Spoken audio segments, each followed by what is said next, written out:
Hi guys, today we are going to see about main engine lube oil backwash filter routine. For doing this, stop the lube oil pump and wait for 1 hour and backwash the filter using the manual button for 3 to 5 times so that the oil will get drained from this chamber so that you can avoid the oil spill, and also close the air connection to this filter and you just remove that small air connection pipe and the Allen screw by using this special tool.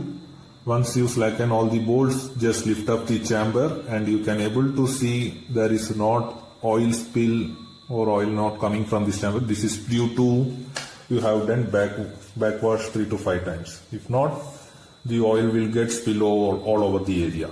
Now you can able to see this stack. Just remove this stack from the place.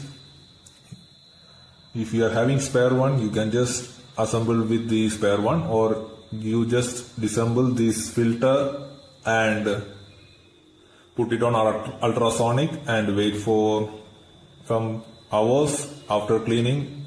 Just have a airflow through this filter mesh. Once it is clean, just assemble back it in reverse order. And this is a special tool which is used for disassembling and assembling. Once done, just assemble the filter, clean filter, and assemble it in reverse order, and check the o-ring condition and clean the surface area where this casing will get sitting. Okay, thank you guys. We'll see you in next video with another useful information.